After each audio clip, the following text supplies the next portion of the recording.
Welcome to the Hollywood Outsider, an award-winning weekly entertainment podcast. On this episode, we will be reviewing Without Remorse and The Mitchells vs. the Machines. And our topic this week, really the biggest part of our episode, is the movies that made us love movies. Let's get on with the show. My name is Aaron Peterson. Joining me today is my fellow host, Amanda Sink. Hello, hello. And original ho, because John Davenport could not be here. I almost said John Williams. I don't know why, but I've got Brian Williams, original ho, is here in the house. What's up, Brian? What is up? Well, actually, my house, not your house, but sure. Also, sweet timing with John Williams, because technically we're recording on May the 4th be with you. Great. Way to tie it all together, sweetheart. Good I job. Got it. Thank you. I thought she was going to say he just died. My heart dropped. Oh, my heart dropped. We would not be here right now recording this. That would be such a tragic day. Easy killer. I mean, it's not Harrison Ford. It's John Williams. But he's probably the greatest composer of our time. But Harrison Ford's not too far from it. You see him at the Oscars? As a great composer? I don't recall that. Yeah, did you see him at the Oscars? I mean, everywhere he goes, he just looks like, I don't want to be there. He just looks dead. Yeah, I was going to say, he looked like he was getting to the point where he was going to limp. You know? Like, not technically dead, but if you round it up, you would just call him dead.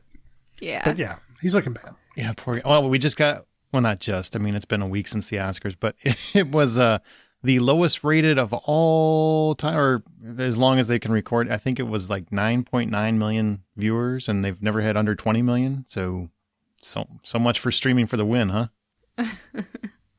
Yeah, I mean, you got to figure that first year was probably pretty low. Then between year 1 and 2, there was a whole lot of what's an Oscar, so it's got to be the lowest since then. Fair enough. I don't know why we brought you on here. I think one of these days you're going to learn your lesson. I mean, it's been like 10 years now, so I don't know when that day is, but that's true. This is our 10th anniversary. Oh, well, we want to really get into the topic this week because it's the movies that made us love movies. Yeah, I don't know how long it's going to go. We don't usually do personal topics on the show. Are we not doing reviews? Yeah, I was just getting ready to introduce the reviews. Oh, okay. Patience, my young Padawan. My bad. So we're going to do the reviews first to get them out of the way. Not that they aren't important, but we want to get to the movies that made us love movies. You understand. Remember, you can always find more information at thehollywoodoutsiders.com. Join our Facebook group, or we're on Twitter at BuyPopcorn. Now, let's go to our spoiler-free reviews of Without Remorse. Amanda, I saw this. You did not. John was supposed to lead this one, so you're winging a lot of this. Yeah, Do your best. But it's directed by Stefano Sollima and stars Michael B. Jordan. Seeking justice for the murder of his pregnant wife, an elite Navy SEAL uncovers a covert plot that threatens to engulf the United States and Russia in an all-out war. So, first off, this film is based on the Tom Clancy novel under the same title, which you read. Mm-hmm. And fun fact, Tom Clancy used to be an insurance agent. Super weird, but I just wanted to let you guys know since I found this out. Okay. Thanks. But how does the film compare to the novel? Because I know you're a big fan of the Clancy novels. Yeah, it is. It is like the movie is the book for people who can't read. That's what I would say. It's absolutely nothing like the book. It's so far removed from the book. I mean, the characters in it, so that counts, I think. But it's Okay. it's its own story. But I will be fair to it as a movie, not just as the book, because I don't think it's fair to review a movie based on what you wanted it to be. It should always be based on what it's trying to be. It's not trying to be that novel at all, because there's a whole drug cartel subplot that is a very pivotal part of the book that never comes up in this movie. So it's really trying to be its own thing. How old is the book itself? It came out in 93. Yeah. So it's 27, so you 28 think maybe years. Do you think maybe some of it's just updating the source? I'm sure some of it is. And for more relative times? Yeah, some of it is. And some of it is just making it more generic, action cliched. I mean, it's really kind of a rudimentary plot. very simple revenge plot where it was a lot more complicated in the book. So maybe they were dumbing it down for us folk. I don't know. But Yeah, I try to you review know. the movie based on the movie and, what the movie was trying to do, which was not be the Tom Clancy book. But what about Michael B. Jordan? He kind of seems all action to me usually, especially when I think about the Creed performance. But the story is supposed to be, from my understanding, a little bit of thriller mixed with action. So does he capture the dramatic performance at all? Michael B. Ripped. They should call this movie Without a Shirt. That's what I keep telling people. Because as much as he's going around showing his pecs off, I think that's what they should retitle it. He's Michael B. Jordan. He's charming. He's interesting. I enjoy his performance. I don't think he's a great actor, or I haven't seen many great performances. I loved him as Killmonger, though, so please take that for what it's worth. I think he's well suited for this, though. It really felt within his wheelhouse. Didn't blow me away or anything. I'm not, oh man, he's the new action guy. But he did an admirable job. I was trying to keep it all together while Brian was doing like a thriller dance over there. Yeah. You said thriller. I just, went into the dance. That's great on audio, Amanda. Thanks for bringing it up. Yeah, it is. The film has a disastrous score on Rotten Tomatoes, and I don't mean that just to take a rip at it. It's sitting at 45% and 44% respectively for audiences and critics. What do you think contributes most to this poor score that usually doesn't happen, but both critics and audiences apparently agree on it? It's generic. I mean, there's some really cool action scenes. There's a few scenes where it's almost ludicrous that he would survive this. To be fair, I mean, it's almost superhuman as opposed to John Kelly in the book, don't get me wrong. I mean, the character is resourceful in this movie and he's very intelligent in this movie, but he also has some seriously superhuman moments where there's no way any person, I don't care how skilled you are or what kind of Navy SEAL you are, you're not getting out of that alive, but he does. There's some real superhuman feats. So I don't know. I mean, you can forgive a lot of action movie cliches, I think. I just feel like the plot is very predictable. I knew and it didn't have anything to do with the book because it was nothing like the book. So I could promise you it's nothing like the book. So I didn't know it was coming because of the book. 20 minutes in, I had called the entirety of the movie and I was right about everything. That's probably why the score is so low, because it was very, very predictable. Still entertaining enough, but very predictable. Cliché. I mean, is there anything you did like about it? Just Michael B. Jordan. I don't normally love Michael B. Jordan. I feel like he tries too hard in his performances. He's one of those actors where I often say I can see him acting. You know what I mean? And that's usually a problem for me. I think he did. Just Mercy is the exception. I think he did really well with that one. He really kind of fell into this performance a bit.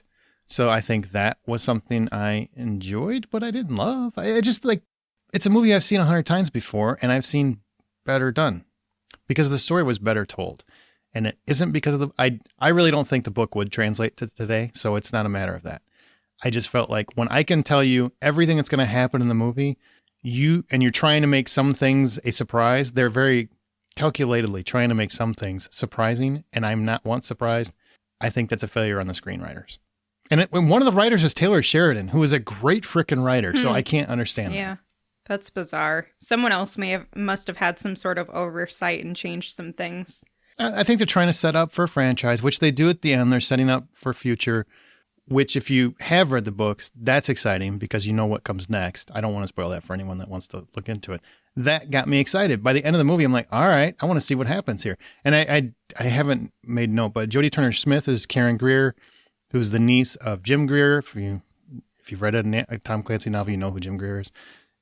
She did a very good job. Jamie Bell is Robert Ritter. He's a CIA agent. He was really good. He really impressed me. And Guy Pearce is in here as Guy Pearce. So if the full price of admission for Without Remorse were $10, what are you giving it? $5. Okay. It's on Amazon Prime, so it shouldn't cost you anything. Plus, you'll get some free delivery just for watching it. But and I'm sure it did well. I really want the movies that are coming after it. like that gets me really excited. There's a whole game franchise based on that I freaking love. So as well as the book, I'm stoked if that happens. I will. Definitely. So that's the Rainbow Six follow. Well, damn it, Manda. Just damn it. Oh, sorry. I mean, to be fair, it doesn't really spoil anything for the movie, I would imagine. I mean, no, not at all. Not at all. So, yeah. Okay, now we're going to go to The Mitchells versus the Machines. This is a Netflix movie, and a quirky, dysfunctional family's road trip is upended when they find themselves in the middle of the robot apocalypse and suddenly become humanity's unlikeliest last hope. Amanda, you saw this. I actually just caught it because people wouldn't shut up about this movie, and I don't really go to animated films much, but Mitchells versus the Machines, people that I know who don't watch animated films love this. Why is this so much better than so many other animated films? Or is it, to your opinion? Oh, I think it was fantastic. The one thing that I would say really connected with me is it tried so many different things.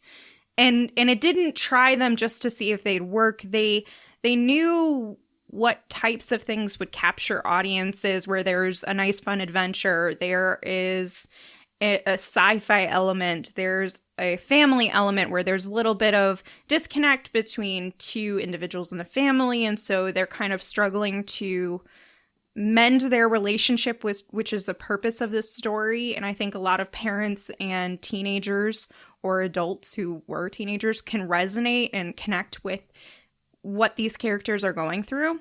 Mm-hmm. Because it happens. It's part of life that you and your parents aren't always going to get along, and you feel like they're suffocating you, and there's all of these things wrong. And so this film is trying to address that in a really fun and humorous way. So it's really enjoyable. I laughed a lot, and it does a lot of quirky, unique things to capture your attention. And some genuinely honest, emotional relationship scenes, I would say. Yeah. Where they really look at the aspects of how a father has to change who he is to be a father, that sort of thing, and why they do that. How children don't always understand why their parents are the way they are, and how parents don't always understand why their children are the way they are. Like, there's really some honest nuance there, which I was really surprised about, like genuinely surprised about in a animated film. And I'm sure there's some movie lovers out there who weren't blessed with having parents that understood their affection for arts in general, but even for movies. And this is really what this girl is going through, where she's like, man, I really love this stuff. Why don't my parents get me?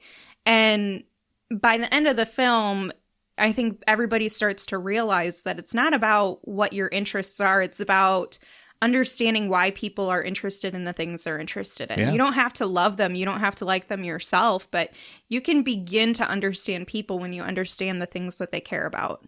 Love that. Linda Mitchell is voiced by Maya Rudolph, whom I love. And Rick Mitchell is voiced by Danny McBride, whom I don't.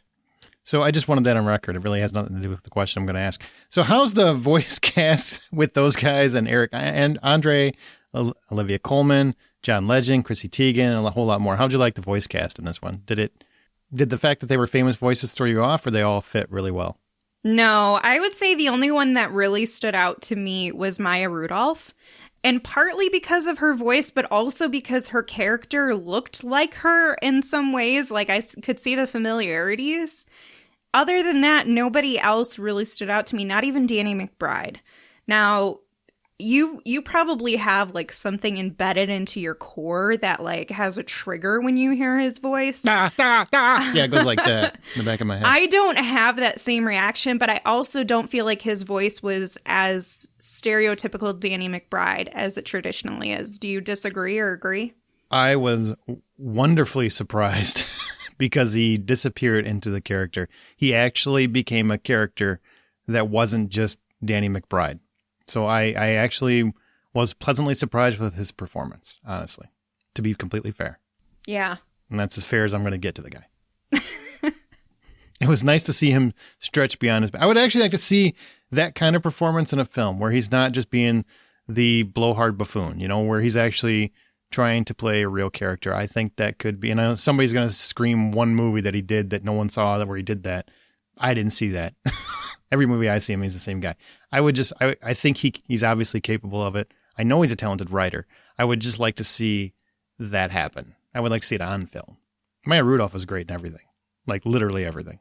Yeah, she's absolutely fantastic. So for you, is this a family film or can anyone enjoy the Mitchells? Even if you don't even like kids? I think anybody can enjoy this. I mean, there's obviously the family component, which I think would make the experience better if you're watching it. If you get your teenager who maybe is super angsty and you just feel like you guys can't connect, I think this is a really great moment for you two to try to bond and understand that there's differences, but that's okay. But it's super enjoyable for anybody because the animation is fun. The humor is fantastic.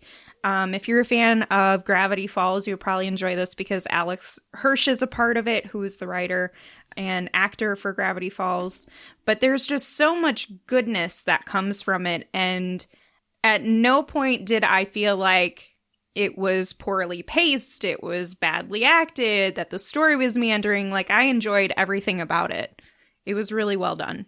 I'm just picturing this based on your pitch here, that some teenage person is going to sit down with their mom or their dad and say, look, I know you can't understand why I have every part of my body pierced and tattooed. So let's watch The Mitchells versus the Machines and maybe you'll understand me a little better. According to your logic, this could work.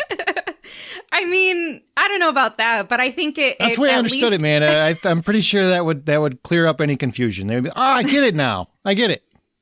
But here's the thing. It's not about them understanding That's what I mean. act itself or the art. It's just about you understanding why if something's important to someone, then you can learn to appreciate that they have that connection, that they have that connection to art, or they have that connection to music, or whatever it is that you're like, you're wasting your time on this.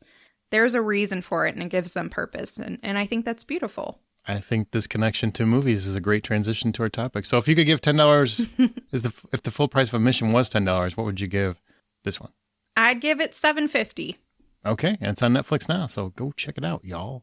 All right, before we get to our topic, now on digital, Academy Award winner Christopher Walken, Christina Ricci, and Zach Braff star in Percy vs. Goliath. This is based on true events. Percy vs. Goliath is the thrilling story of a small-town farmer's court battle against one of the largest agricultural corporations. Directed by Clark Johnson, you can buy or rent Percy vs. Goliath tonight, and it's rated PG-13 from Paramount Pictures. Now, Percy vs. Goliath is based on a precedent-setting case that changed the legal landscape for farmers everywhere as this small-town farmer goes up against this huge corporation to stick up for his own rights. My kind of movie. I love these kinds of movies, and you don't get as many of them made these days as you used to. Everybody should definitely check this out. And if you want a chance to win a digital copy of Percy vs. Goliath, send an email with your name and the subject line, Percy vs. Goliath, to contests@thehollywoodoutsiders.com. That's contests@thehollywoodoutsiders.com, and you'll be entered to win one of 5 digital copies.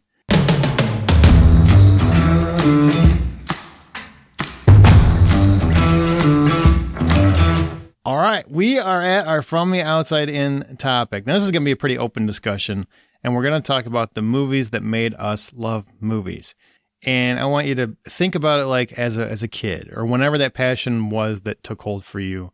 You know, Amanda and I were debating this before the show, and we said, as long as you're 18 or under, it should count. So that gives you some room to decide where it was that the movies that made you fall in love with movies were, and what they're about, why they influence you, etc.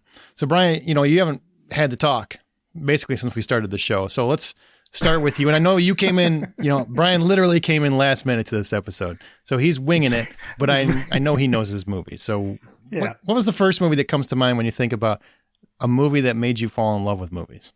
Well, it's not my favorite movie, but it's the first movie that I can remember, I guess, being wowed by. And that was actually the old Errol Flynn movie, Captain Blood. It wasn't even in a real theater. I think it was part of, I want to say it was actually being shown at the local college or something like that. But and ever since then, I've loved anything that's got to do with swashbuckling pirates. So I blame that movie for my pirate fascination ever since. But that was the first time that I was actually kind of wowed by it that I can remember.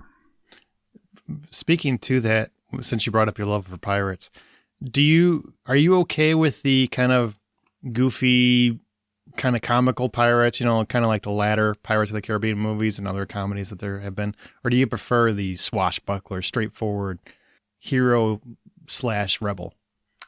Well, I think Johnny Depp's Captain Jack Sparrow has really, to be honest with you, has really done a fine job of blending both of those. So I'm fine with it. It's the evolution of things. I'm good with it. But I do miss the kind of heroic theatrics of some of those older movies.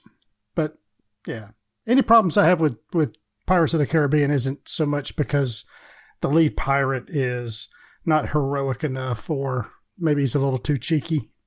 But it's, yeah, but they're good. They're good. I like them. Did you used to dress up like a pirate and run around the yard, like with a whole plastic sword kind of thing? There is a non-zero chance that I may have done that. Actually, I think I have. As a pirate, especially, being a latchkey kid, you've got a few hours to yourself getting home from school or at least a couple hours anyway. So I'm sure I've dressed up as a pirate, threw some, maybe bounced from one couch to the love seat to a chair or the coffee table or something like that. Yeah. Both swashed and buckled. And that might have been just a couple of weeks ago. No, I'm just kidding. Sometimes I do it on the weekends. Sometimes the mood strikes me. Amanda, what about you? What's the first movie you think of when you think of a movie that made you love movies? Well, if I'm trying to go back, it's probably Poltergeist. I just remember not even necessarily watching the movie, but I remember after I started getting my dad to rent it for me, going back to Blockbuster and being like, all right, I want to re-rent this. All right, I want to re-rent this. And at one point, I remember him telling me, like, you've got to find something else here. Like, return the movie and find something else to watch. But I was definitely that child where if I found something and fixated on it, then I just want to keep rewatching it and rewatching it and rewatching it. The worst kind of child. Didn't you say that movie terrified you? Yes and no. I mean, I feel like at that age, it should definitely have terrified me. But the movie that scared me the most was Nightmare on Elm Street. And I'd watch it multiple times, like sitting in bed petrified, just rewatching it because I love the movie, but I was so scared of it. And then I saw the remake later on in life, and that solved that problem for me. And you're watching it in the one place that Freddy gets to you, while you're asleep in your bed. Yeah. That's funny. Well, I've talked about it probably ad nauseum. Longtime listeners already know the movie before it comes out, but there's other movies. But the one that always comes to mind is Rear Window, and that's simply because my mother was an avid Hitchcock fan. And she passed it along to me. I don't know I can't remember if it was forced or a genuine respect, but I learned to love them. I don't know if it was PTSD or what, but I eventually learned to love them. And Rear Window is the one where, for whatever reason, when she showed me that one, Psycho, great movie, love it, but it didn't just get a hold of me like Rear Window did. A lot of it had to do with, I thought it was amazing how, and you keep in mind, I've always been an aspiring writer. I've always been a writer. So to me, capturing a character is really pivotal to a film. And he managed to do it in that movie with hardly any dialogue. I mean, because in case you've never seen the movie, L.B. Jeffries is Jimmy Stewart, and he's basically confined to a wheelchair, and he's looking out his back window, and he sees multiple characters in their windows. And you never really get to hear much of what they're doing or saying. You only get to see it. And still, each one of those characters become fully fleshed out characters in the movie. And it's, the older I get, the more impressed I get with it, because now I know just how impossibly hard it is to do right. And so many filmmakers they've tried to emulate this. Nobody's got it right. Disturbia came a little close, but they only had really one character to worry about. Fright Night came pretty close. Again, just one character. He did multiple characters that became fully fleshed out just by spying on them. And also capturing that inner voyeur that we all have. And we always say, oh, no, that's not like us. Yeah, it is. We're watching movies constantly. Anybody listen to this podcast, you love watching movies. You love like more than half of TV is voyeurism. Of regular reality. cable TV is voyeurism. It just perfectly captured the human experience and also was just amazingly written or captured on film. I've got the screenplay. I've read through it. I really feel like it was mostly captured through the lens, and it was just brilliantly done. So that made me love the art of filmmaking and appreciate the art of filmmaking, because I was always amazed how he got all of that in 2 hours. And I feel like I knew every one of those people. And how old were you when you realized all that? Like 4? 6 or 7. Yeah, something like that. And you're reading a screenplay. Yeah, I think I read the screenplay when I was like 10 or 12. But yeah, it caught me. It got me really excited to think, wow, I want to do this. Still haven't done it, but I've done a lot of podcasts about them. So I think that counts. And 2 websites. There you go. Boom. I think I got this down. That's the first one. There's a lot of ones. Now, Brian, outside of the one that immediately comes to mind, like let's just open discussion, all of us, but we'll go just take 1 or 2 at a time and go round robin like we've been going, and just kind of take us through another film or a kind of film that speaks to you. Yeah, really one of my largest loves, I guess, is Casablanca to me, which is the perfect movie. It's got everything. It's got action. It's got romance. It's got mystery. It's a little bit thriller. It's literally everything. And considering it's a 1942 movie, you talk about a movie, I mean, just especially as relevant as it is these days, talk about inclusion and giving everybody a voice. There's, good Lord, okay, you've got white people, black people, Spanish, Russians, Germans, French. There's North Africans, Moroccans.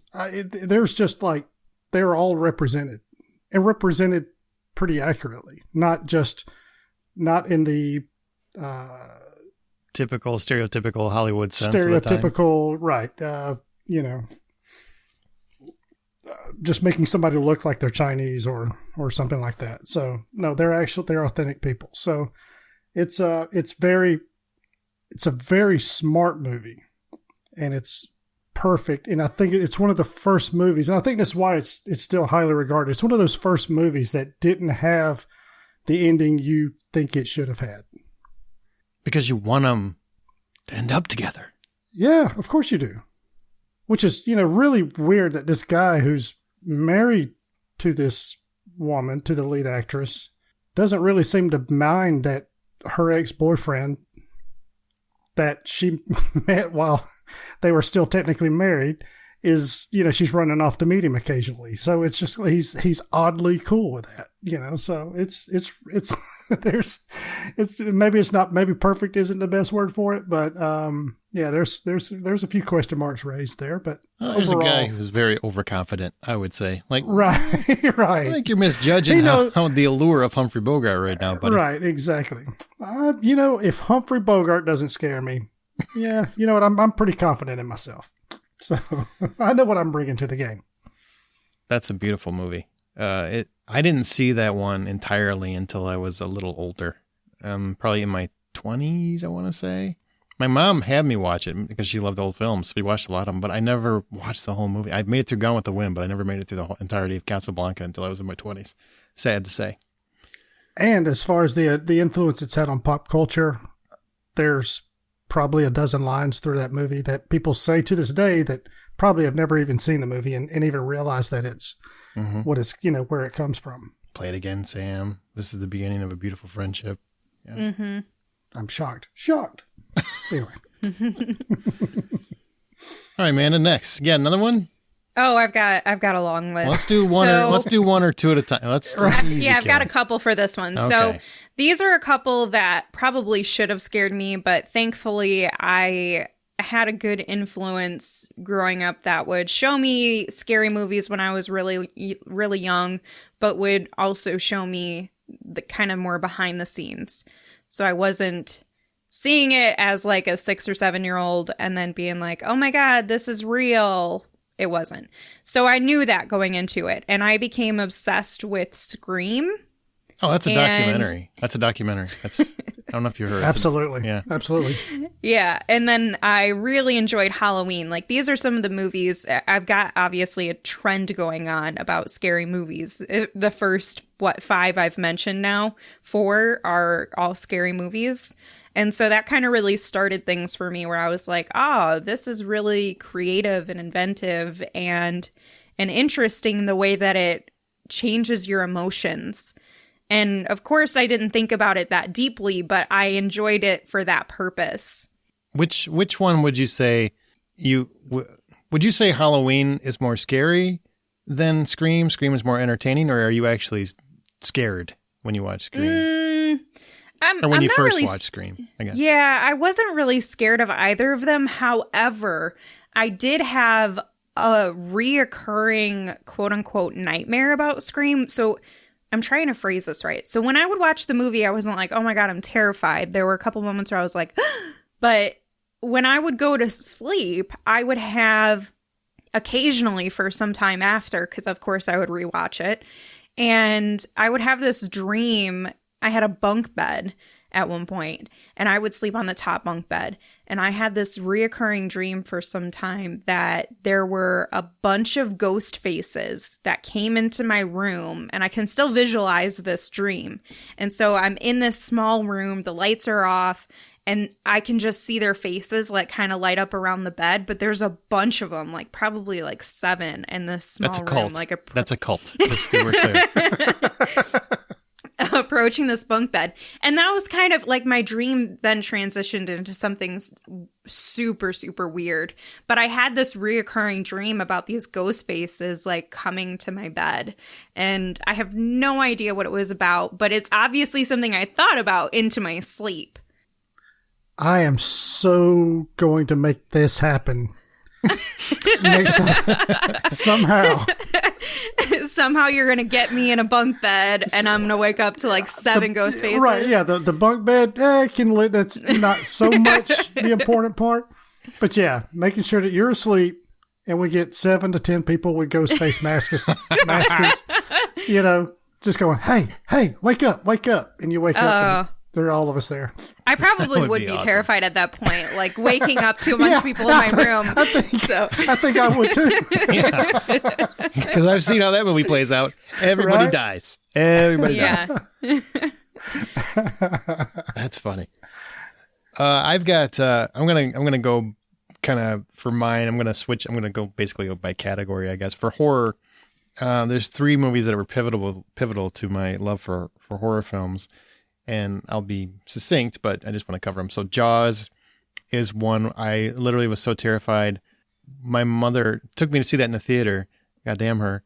And I was terrified of water till I was 18 or 20. I would never get in the ocean until I was in my 20s, something like that.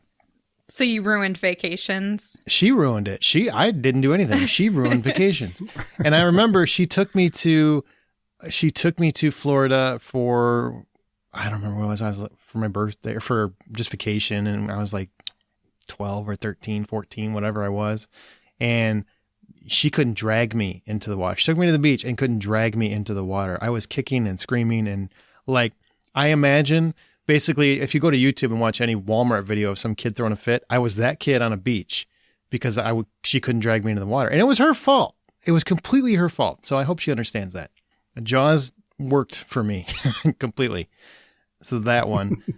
And I think it did for a lot of people. A lot of people are still afraid of the ocean a little bit because they've seen Jaws and they know it's that underlying menace you can't see.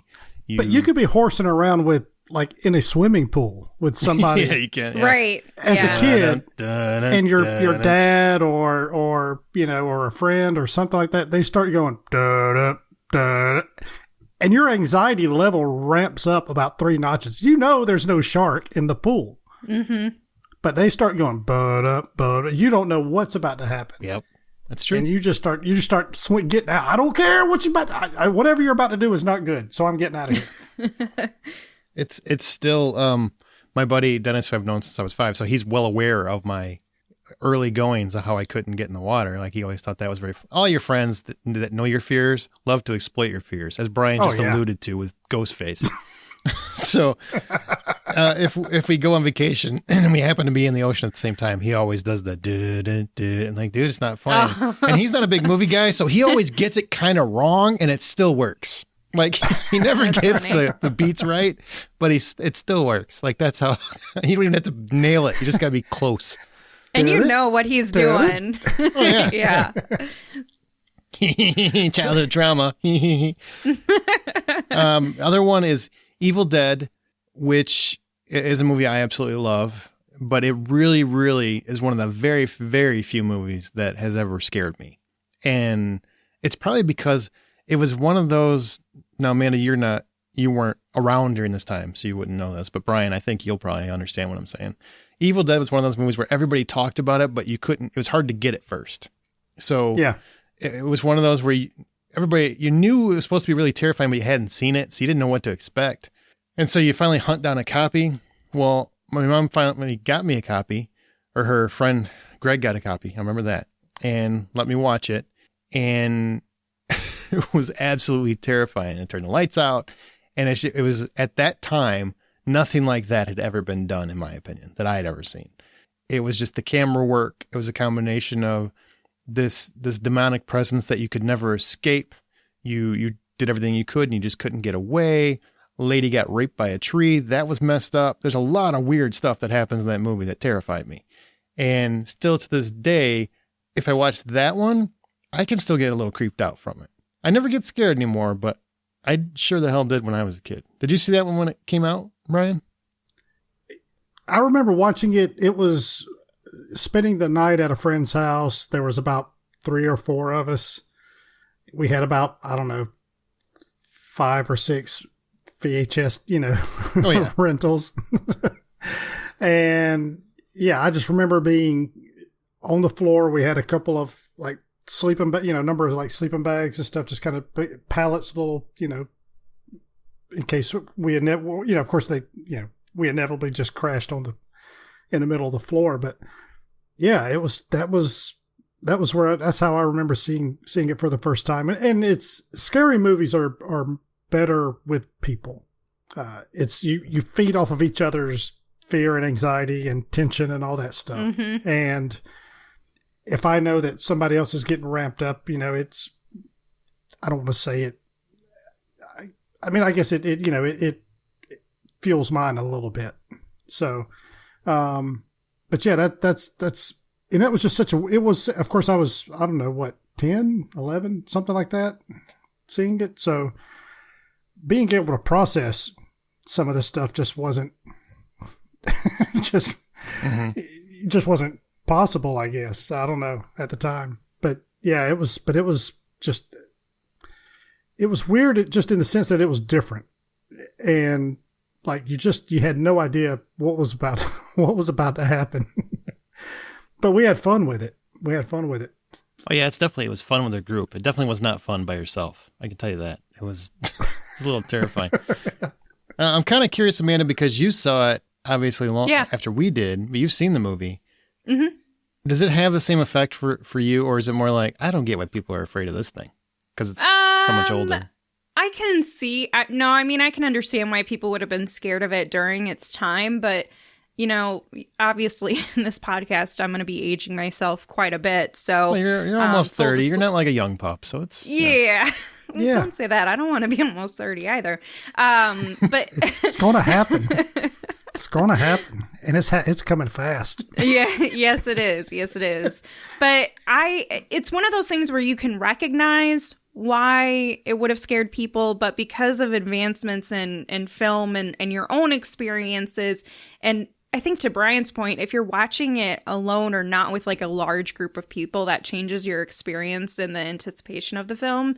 So it didn't terrify me, but I feel like I'm in the minority where I had been significantly exposed to scary movies from an early age, where a lot of people probably weren't because they would say you're a bad parent. Like, I heard that about my father a lot. Like, that is not okay. That's a bad parent for letting you watch that. And you're like, no, you don't understand. It's not, like, I know it's not real. He knows it's not real. It's just a movie. Like, that doesn't mean that I'm going to go around killing people or, murdering them against a tree in their sleeping bag. That's just not how it works. You're just enjoying the movie. So obviously you would have to duct tape that bag closed because it's too easy to get out. Yeah, right. So I think it just depends on your exposure level to these types of movies beforehand, who you're watching it with, that type of thing. Because for me, to Brian's point, I would watch movies like, and this is in my teenage years, Disturbia. You mentioned that one, Aaron. Mm-hmm. I remember watching that with my best friend, and I had seen Rear Window, of course. And she's scared of everything. She's just terrified of everything. And she cut off the circulation in my hand by squeezing it so hard in that movie. And I'm like, are you kidding me? This movie is not even, it's barely a thriller at this point. Like, it's not scary. But she was not exposed to that kind of stuff at all growing up. So here I am, literally with a numb arm and hand because she's so terrified and is using me as her stress ball. And I'm like, man, it's just a movie. Like, all right. But that's where you also get a little bit of enjoyment too, right? Like, if you're one of those people Absolutely. that isn't super terrified, you get the thrill of watching people lose their shit over a movie when you're like, haha, I'm sissy. Fine. Yeah, sissy. Yeah.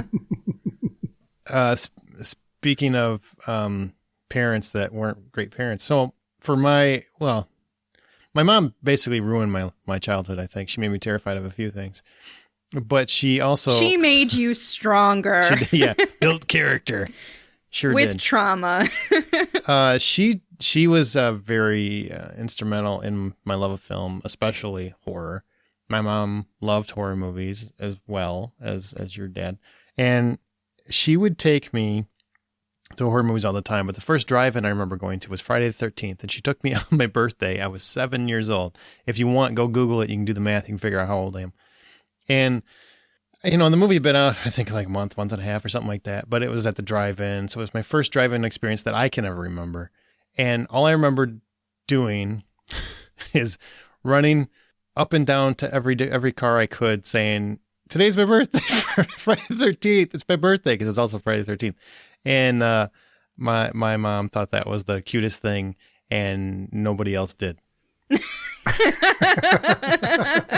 But because of that, really I think because of that, I love those movies, and probably because of the drive-in experience and a lot of other factors. Almost the exact same thing. That's the reason why I like Friday the 13th, because I was born on Friday the 13th. So, were you really? Yep, I sure was.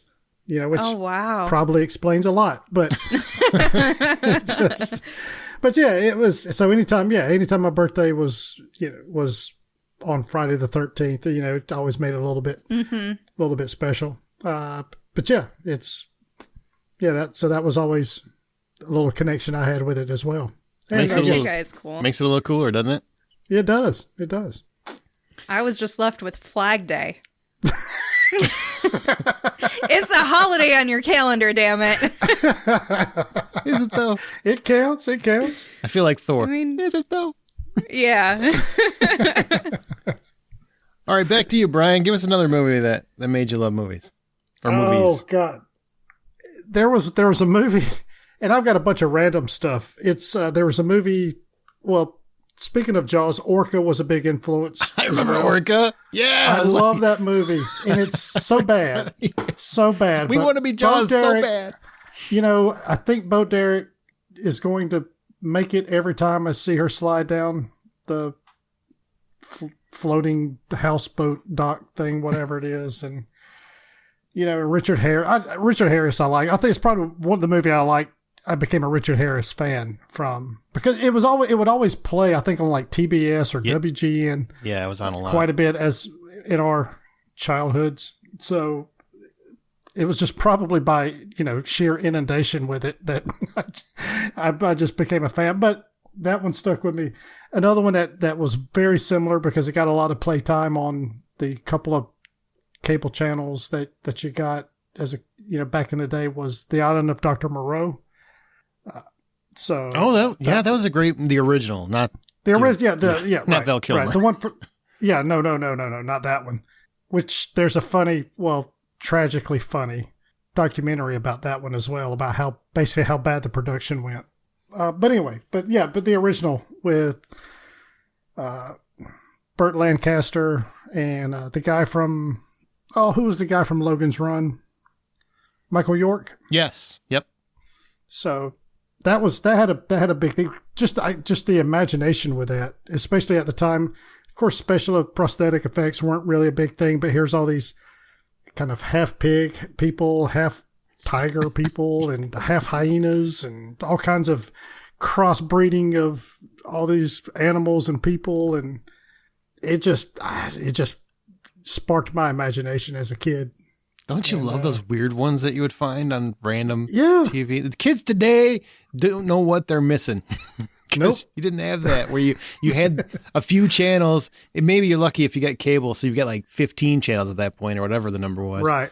And so you're just desperate to find something because you don't have endless content at your disposal. I remember watching Super Fuzz. It was called Super Fuzz. It was it was an Italian movie. He's a cop and he gets in a nuclear explosion or something and gets superpowers, and his only weakness is if he sees the color red, then he's it was funny as hell, and I watched it 1,000 times because it was always on. Right. And that's just it. It was just, they were always, and that's probably what it was. I was just brainwashed. You watch it enough, you're like, all right, good deal. But it just always seemed to be on. There was a lot of other movies like that as well, like Damnation Alley. Oh, yeah. That was always being played on like a Saturday afternoon, on that fourth or fifth channel that you picked up or something like that. But there's Flash Gordon is one of my, I just always, I guess, one of my favorite, and not podcast related, but you and I, of course, talked about this not long ago. Mm-hmm. And I think the band, the soundtrack from Queen, I think probably had as much or more to do with it than the movie. What a fantastic soundtrack. It was. And still is. Yeah. Oh yeah, still is. So, I think I had an 8-track. I had a cassette tape, maybe multiple cassette tapes, CD, downloaded on iTunes. I mean, I've more than invested in that movie. Goddamn 8-track. That brings back memories of hitting that stupid button 47 times to finally get the song you want. Right. And then it starts like 30 seconds into the song. It always does. You're like, all right, I'll ride this one out from here. But all right. Man is listening going, what are you guys talk about the Old West? What the I know what you're talking about. I'm not that young. Did you have the channel surfing days where you come across things? Because I'll tell you what, channel surfing is how I first saw breasts for the first time in heavy metal. I'll never forget that. Heavy metal. Oh, yeah. I was like, I'm pretty sure are they what they look like? That's how I had seen. Well, I mean, I had seen Wild Wild West obviously prior, but I remember that being on a lot and just rewatching it. Jim West, Desperado, Rough Rider. Will No, Smith? you don't want nada. None of this. Six Gun of this. Yeah. Brother Running this. Buffalo Soldier. Look, it's like I told you. There was boobs in that? Oh, I don't remember if there's I don't boobs. Remember. Oh. She's saying channel switching. Sorry, I get we stuck on boob moved talk. away from boobs. If we're talking about boobs, though, Titanic was a big one. Titanic was one. 2 big ones. Like, okay, so let me sidetrack and talk about. I have like a section of movies so I can get through them that are all related to family. Like that was, so a lot of people, it sounds like Aaron for sure, you'll watch movies and you were infatuated with the filmmaking itself, the way the movie was put together, the script, all of that. Yeah. I was young and dumb and naive, and I didn't really care about the value of movies because I grew up, I'm a 90s kid, so I grew up on like Mary Kate and Ashley Olsen VHS tapes. Quality filmmaking. Quality. Terrible, filmmaking. but terrible. But one of the things that made me Didn't they solve crimes? Weren't they like did they? They may have. detectives or something? They had so many different versions of themselves. It was ridiculous. But my thing was always bonding over movies. Like that's what the value of film was to me. Mm-hmm. So I have memories of movies that are just like super important to me. And a lot of these movies aren't super great. Some of them I still love to this day, but it's because of the memories that I have attached to them. And that's like something that kept me going back to wanting to watch more movies, but I would do it with somebody else because that was the thing, was to bond over movies. So Tommy Boy and Grind, that was something like with my brother Brian, Wayne's World, all those kinds of movies. Tommy Boy is so good. Yeah, So good. that was, oh my gosh. And then there's another one. Oh, he's so dumb. I can't remember the name of it. It's Freddy Got Fingered. Oh my God. Yes. Wow. That's the kind of stuff. Dogma, like all of those movies were movies my brother, because he was 4 years older than me. Dogma's so he great. would get me into all of these movies that were terrible for me at my age, but we would enjoy them because we were watching them together. And they were just downright awful in terms of inappropriateness. Dogma is a great movie. Minus the great. shit. The shit demon is a little unnecessary, but everything else is pretty great. Yeah. My mom was never a big movie person, and she and I didn't get along most of my life. She was absent for a lot of my growing up time. But when we did watch movies, or when I would peruse through her VHS tapes, there was a lot of watching of Titanic, which meant flipping through 2 VHS tapes. There's probably people who are like, what? You had to go through 2 VHS tapes? Yeah, and you had to rewind them, and it took like 10 minutes for you to rewind the damn movie. Aaron Brockovich, Fried Green Tomatoes, Where the Heart Is. These were like, my mom was a sap. Those are good movies, though. Aaron Brockovich is a great movie. Yeah, I love me some fried green tomatoes. I think it's on its 30-year anniversary this year, isn't it? Pretty close, yeah. Yeah. So, and I don't even know why she was so obsessed with Where the Heart Is, but we would watch that a lot.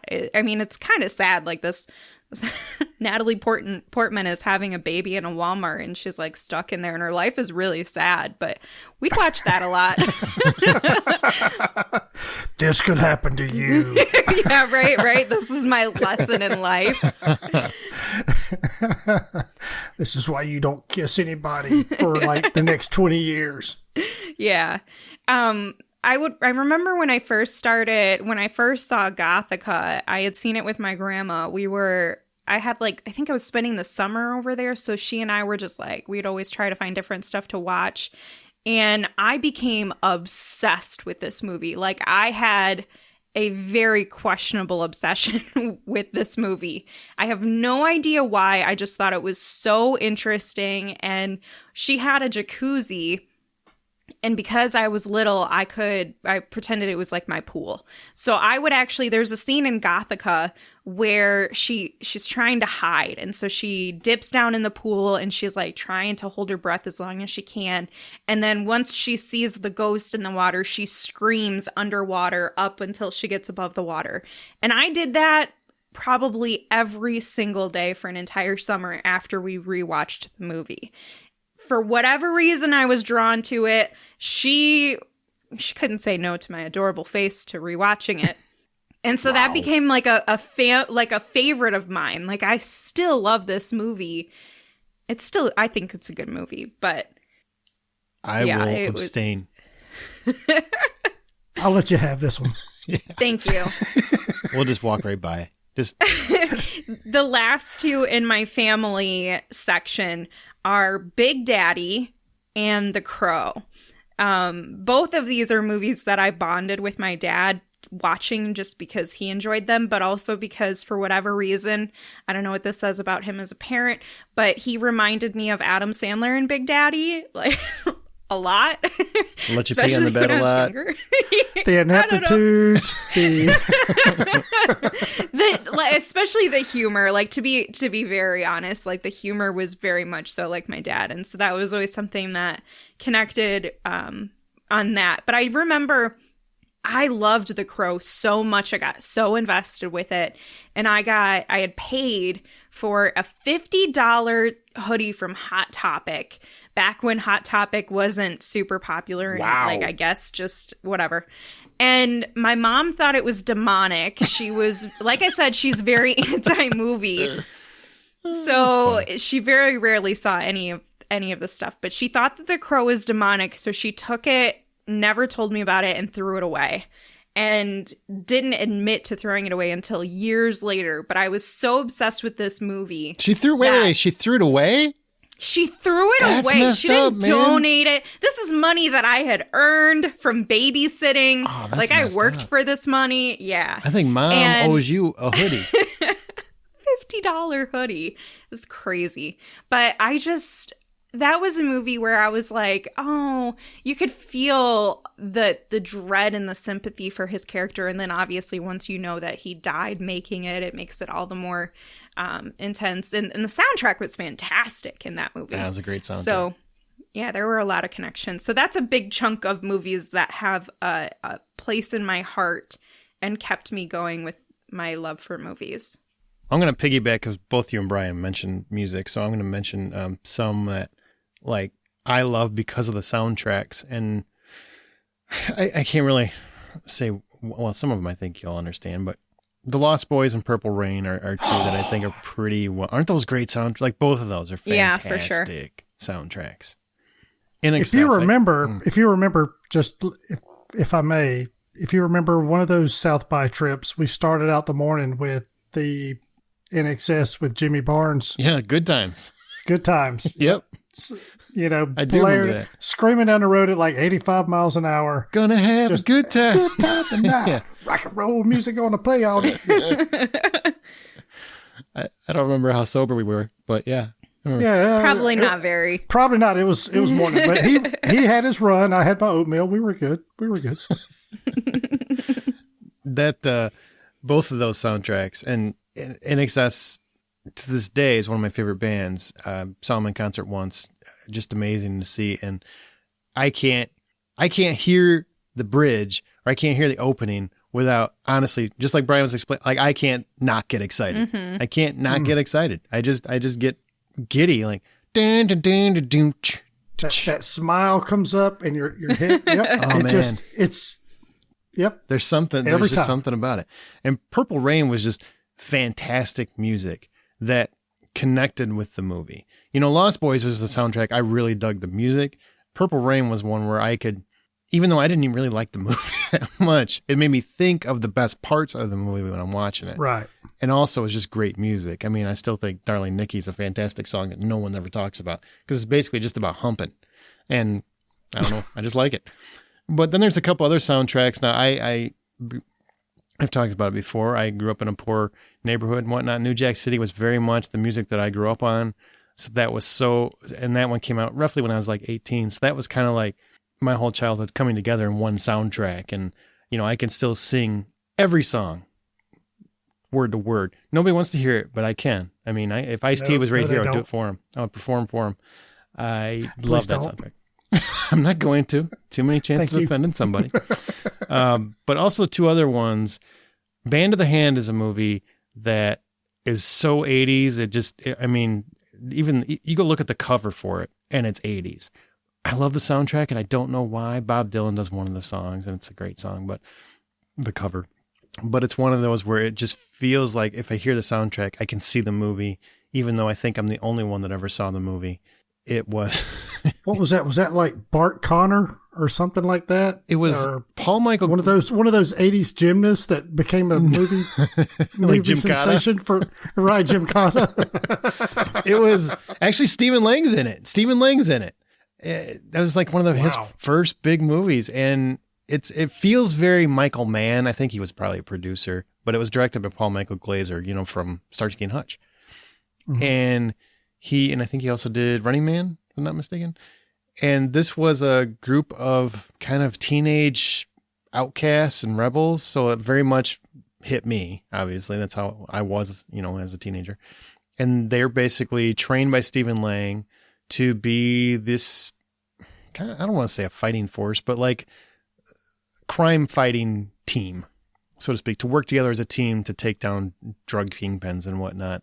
And it was just very Miami Vice mixed with 21 Jump Street, but it was before, or maybe it was like 86, I think. So it's probably right around the same time. I just loved the movie. It's not a great movie, but I love the movie, and the soundtrack really caught me. And the last one is Manhunter. It's the first appearance of Hannibal Lecter in a movie. Brian Cox. I thought it was great. It's different than Anthony Hopkins, but he does a great Hannibal Lecter in his own right. But at the very end, if you've seen Manhunter, it's a Michael Mann movie. The very end, the very climax of the film, Indigata de Vita, is an important part of that scene. Brian, have you seen I don't know if either one of you have seen Manhunter. Yeah, I've seen Manhunter. It had the guy from the CSI. Yeah, William Peterson. Yep.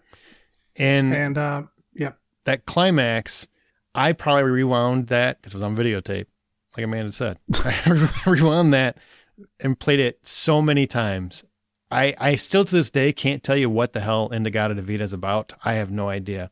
But there's just something about that song. Michael Mann perfectly has the queued up where you have a scene building where this killer is getting ready to kill this woman, and the cop is there, and he's right in on time, and he has to basically come through the window to stop him, and it's timed perfectly to the explosion in the song. And it's just like it's one of those moments in a film combined with music that made me really appreciate when filmmakers can appropriately use music with their film to basically illustrate the scene, to help direct the scene, to infuse the scene.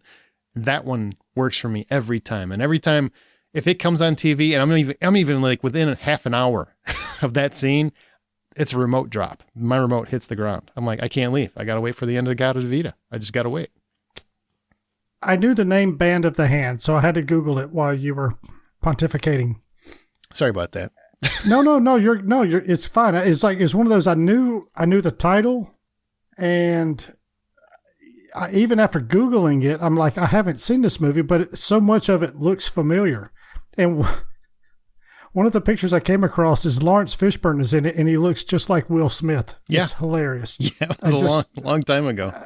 I just sent you a link in the little chat part of it for your entertainment. But yeah, it's so much of that. It's I know I've seen it. I just don't know.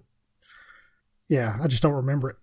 Well, definitely, probably worth a watch if you're okay with the 80s, and I mean really, really okay with the 80s, because that movie, I mean, you just looked at it. It's like the 80s threw up on the 80s. Yeah, it's like everything you've seen in the last, say, 6 months to a year, that's 80s retro stuff, whatever. It's because it's been a little bit more, chic here lately. It's the epitome of that.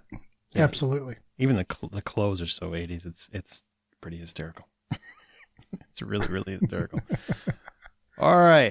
Back to Brian. Anything else from you? Anything else you want to talk about? Or, I mean, comedies. This is one I honestly, you kind of called me out on it when I signed on. But Fletch, comedies. There's a number of comedies that had a big influence on my sense of humor. I tend to be more.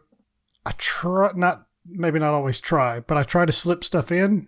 I try to be a little bit. I try to make a joke, and to me it's a win-win. Like, if you get it, or if you don't get it, great. I'm laughing. It's funny to me, mm-hmm. so I'm good. If you get it, even better. That's just gravy. So there's movies like Fletch, Airplane, Caddyshack, Blazing Saddles, all that irreverent kind of sense of humor to where there's so much. It's that you say stuff that people don't expect, and I think that's probably just the basis of comedy in general, is saying something, is leading the audience one direction, and then at the end going a different direction. Oh, there are so many. I remember when you first started the podcast, we would have airplane riffs where we would see how long we could go before we stopped throwing airplane quotes out. Right. Right. which was fantastic, and Yep. it's like, don't call me Shirley. And you just go from there, and you could go for, God, it seems like forever. Yeah. Well, especially that movie in particular, there's so many quotable lines. So, but there's a lot of those types of movies that are just huge, like between the really kind of late 70s to maybe like from probably 77 to 88, maybe 90. There's just a lot of those movies. Right. Fletch, probably my all-time favorite comedy. Honestly, It's up there. Really? Oh yeah, it's definitely. I'm pretty sure it's my favorite comedy. I think I've seen that comedy more than any other comedy in film. It's so much like, I don't know if I do it as much anymore, because as you get older, you mature, and you just like Chevy Chase, just less cranky. But that was my personality for the longest time. Like I could not say the most sarcastic thing you could imagine. And it probably was a detriment to my career for a big portion of it, because people don't, as much as it's funny in the movies, nobody likes a smart ass. I hate to tell you, public, they don't. Yeah, I know. Dang it. It's true. I mean, not in the professional circle. They like it when you're out at the bar, but boy, when you're in a meeting, nobody likes those jokes. I can tell you that. But there are so many in that movie. One of my all-time favorite jokes ever is when he goes to meet her at the country club, and she answers the door in a towel, and he's like, "Oh, can I borrow your towel? My car just hit a water buffalo." And it's like the most obscure. It's ridiculous. It's so ridiculous. Oh, so funny. I'm just crying thinking about it. I might have to watch Fletch tonight. Moon River. Using the whole fist stack? I can assure you it's not for looking. Oh, God. That's funny. Oh. Speaking of comedies, I might as well throw mine out just to get them out there. But Beverly Hills Cop and Real Genius are my movies that make me appreciate comedies. You already talked about Airplane and whatnot. Caddyshack's in there somewhere, but Beverly Hills Cop, I love Eddie Murphy. I love him to death. I've seen him in concert back when he was funny. And because I don't think he's as sharp-witted as he used to be, for sure. But in Beverly Hills Cop, he was like perfect Eddie Murphy. It was like that perfect combination of 48 Hours and he can act. It was like that perfect combination. Yeah, it wasn't just a comedian in a movie. This guy was actually an actor that was funny as hell. Right. Yeah, he was so good. And that was supposed to be Stallone originally. What? Yeah, true story. That was supposed to be Stallone originally. Oh, God, that could have been so much worse. You think? Oh, I definitely don't think it would have improved it. Oh, or hey, let's flip the script. Let's say Stallone does Beverly Hills Cop. Let's say Eddie Murphy does Cobra. Ooh. Oh. You're the disease and I'm the cure. Oh my God. Is it sad to say I'd watch it? Yeah, no, not at all. I'd watch the hell out of it. And then Bridget Nielsen shows up and he's like, "Damn, that's a big bitch." My humor was different. I liked movies like Billy Madison, stuff like that. That Veronica Vaughn is one. That's a quotable. That's a quotable. So hot. Want to touch the hiney. Ow. Yeah, Nudie that was Magazine my Day. jam. Nudie Magazine Day. Oh, Billy Madison. What a great. That and Happy Gilmore are probably two of the most quotable movies ever. I would think. For Just sure. Prime Adam Sandler. Yeah, I don't know if that was like his peak, but it was. It was his peak. He's was still up pretty there. popular. He's still pretty popular though. No, but yeah, it was the best. That was the best Adam Sandler. Love Adam 50 Sandler. First Dates, I would say, was a pretty good Sandler. Oh, Wedding Singer. Wedding Singer. Oh yeah, yeah. Yeah, he's kind of gone up and down, but when he's up, man, he is up. On the plane with Billy Idol. He's just like Yeah. getting relationship advice from Billy Idol on the plane. Like, who thought of this? Like, who thought this was funny? But it was. Billy Madison. Just think about that, Amanda. Somebody wrote that script where they're like, Oh, we I want know. him to be an adult. He's going to hang out with kids, and he's basically going to torture the kids. Yeah. He was so great, though. He was so great. I remember the first coworker I had that. So you guys talk about being able to riff off each other with quotes. The first experience I ever had with that was not until I was in my early 20s. I think I was 20, actually. And I was working with a woman who had the same love for Billy Madison. And so we would exchange quotes from the movie all the time, like while we were working. And it was the first time I feel like I really just had that. And man, it's so much fun when you can have a friendship and you just bond over stupid stuff like that. Like you get each other's humor and you're not even creating jokes. You're just reiterating them and laughing. Yeah, absolutely. It was, I had a spontaneous, well, one of my good friends, I mean, we were already close friends, but had no idea about each other's love for the movie Top Gun. And this is a Coast Guard story where we actually got sent to a Navy school for like 3 days. And we're in this class and I'm sitting there and I'm twirling a pen through my fingers, right? And I just look over at him and the guy's talking about like, boring stuff like putting out fires and stuff you should do in case you're on a ship and it's on fire. And important information. Sure. So, and so I looked over at my buddy Tim and I just say, hey man, this is kind of like that scene in Top Gun. And it was like, he starts throwing quotes, and I start whispering and we're laughing and I'm crying. And of course we're trying to keep composure. And it's like trying not to laugh in church or something, right? It's just like, you're not. And of course, the more you're not supposed to, the more funny it is. And it was so much fun.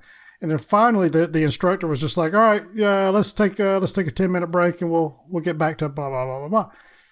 So everybody kind of piles out. We're gathering ourselves, and it's just like, okay, all right, let's go out. Let's get some water. We start to walk out. He's like, hold up.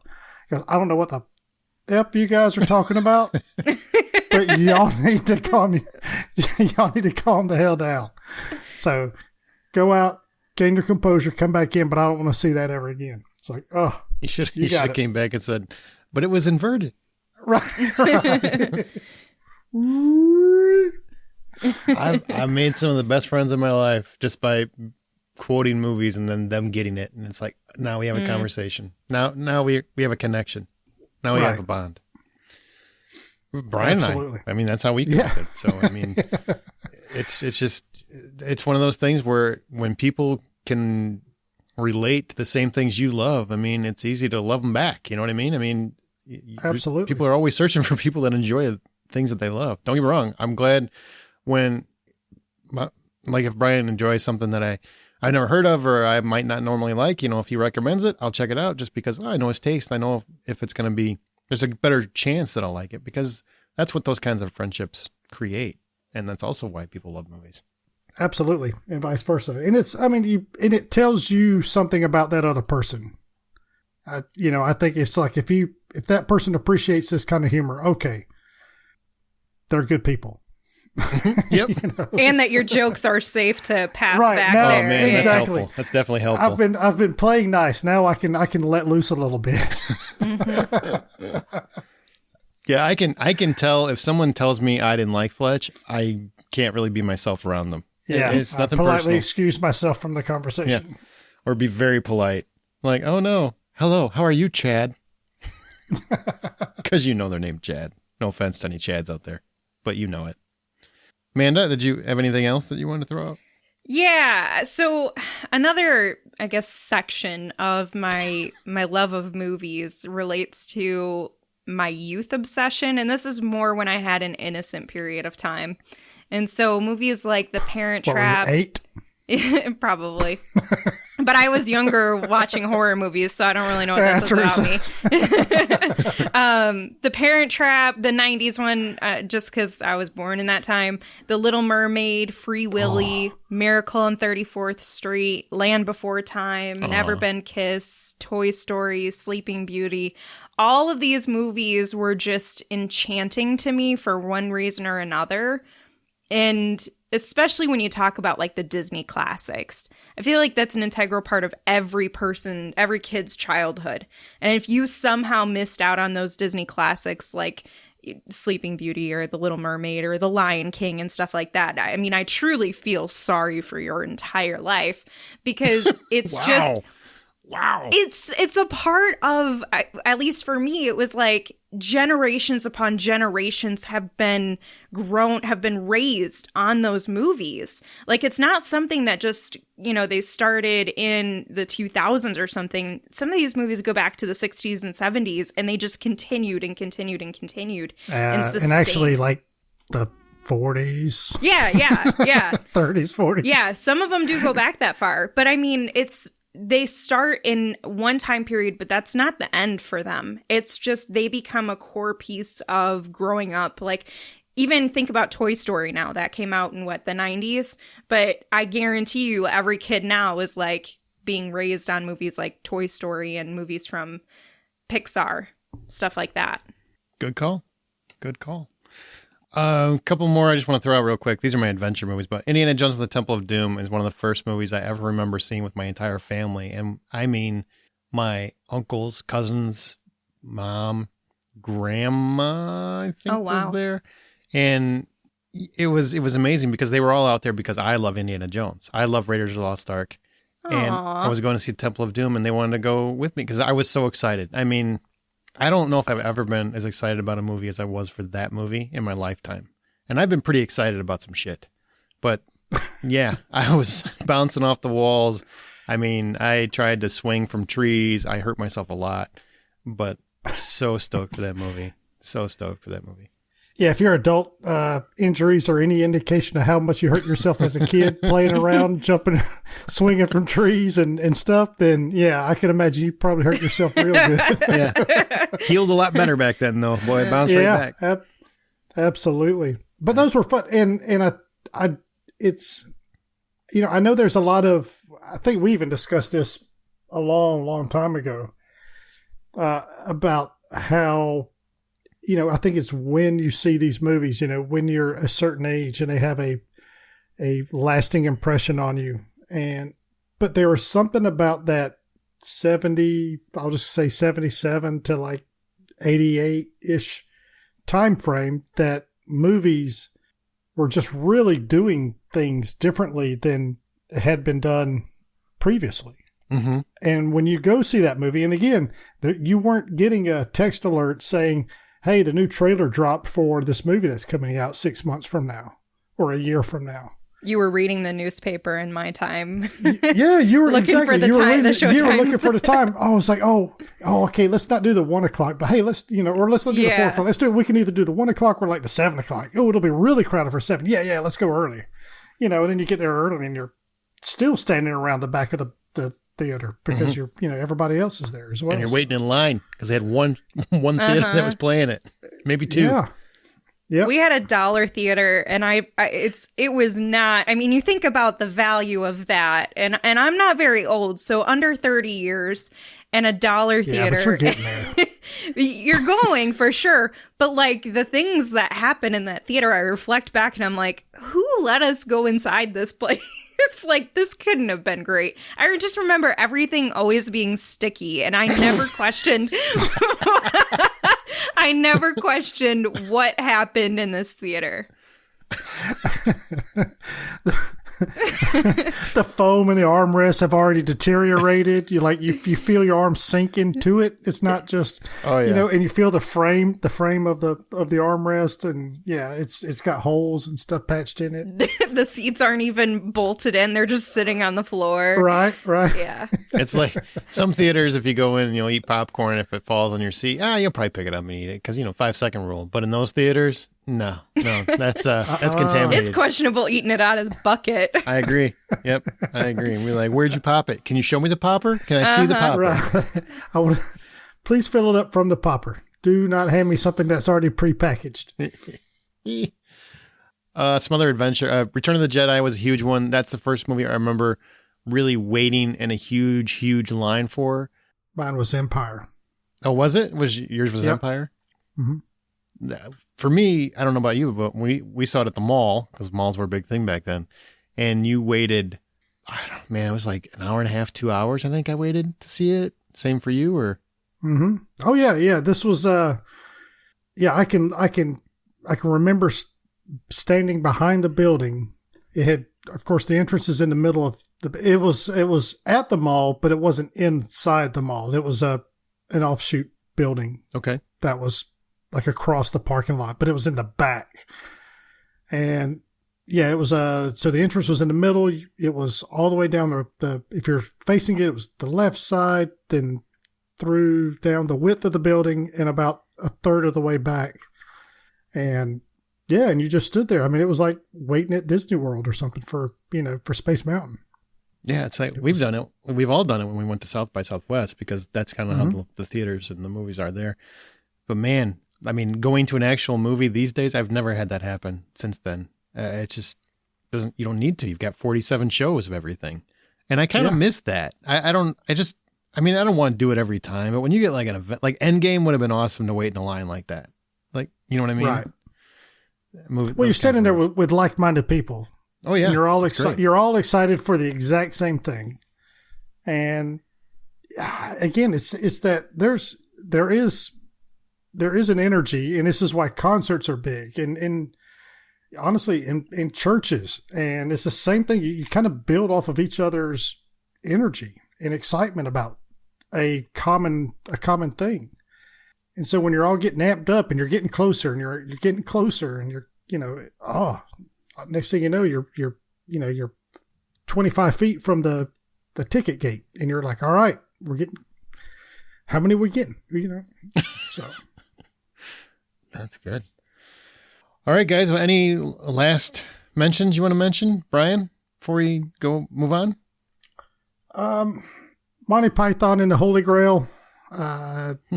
That was another early comedy influence, even though I probably didn't understand it more until later in life. The Usual Suspects was one that kind of struck me later in life, where I could see, like, something around that mid '90s. There was a good era for movies. Oh yeah, Pulp Fiction. Yeah. Yeah. There was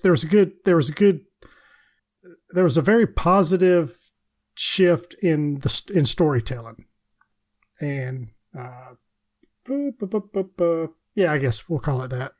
I know there's more, but oh yeah, we could do like 4 volumes of this episode. Right, exactly. Amanda, anything to close on? Well, you started talking about the experience of being in long lines and movie theaters and all of that. And one that comes to mind that was super significant for me in like my teenage years was Harry Potter. And it was a combination of falling in love with the franchise, but also working at the movie theater during that. It was so fun to have a slate of midnight showings, and I would do the announcements. So I remember one year I think we had like up to 9. So it'd be like 12:01, 12:02, 12:03, 12:04, 12, wow. And it would go on.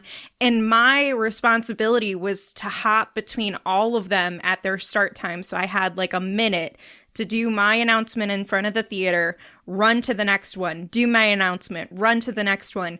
And the adrenaline I got from that and just going in there and doing my thing, and it was so fun. And I would see long lines of people. They're all dressed up. They're all excited. And, I saw this for a lot of different movie franchises, but it was so cool to me to see a bunch of people wanting to see the same movie that I wanted to see. Like, I didn't have that same Star Wars experience you guys had because I wasn't alive yet. And my initial Star Wars viewing was the the prequels, which Oh. I do like. But again, that goes back to Brian's point, probably about when you see them and how they connect with you. And I remember watching them with my brother and my dad. And so they have a soft spot for me. Sure. Even Jar Jar. I like Jar Jar. I think he's Oh, cute. bless your heart. But Harry Potter was just a combination of something I don't think I'm ever going to experience again in that way. And it's the last big franchise that I can recall having this amount of people who were just like, no, we have to go on a Thursday night to go to the midnight showing and see it as soon as it drops. Like, I'm willing to not go to work tomorrow, or I'm willing to sacrifice all my sleep. I remember one of our Harry Potter showings, we had like so many people wanting to come. We sold out all the midnight shows. We started doing like 2 a.m.s. So we didn't leave until almost 5 a.m. And it was one of the best experiences of my life. And it just made me fall in love with the franchise even more for that reason. That's awesome. Yeah. And then I have to give a shout out to Boondock Saints, because once I found that in my teenage years, it changed things for me. Yeah. It was something that I was completely unexpected. For me, people weren't talking about it, even though it was after the movie came out. It was just something that really resonated with me, and I thought it was so freaking cool.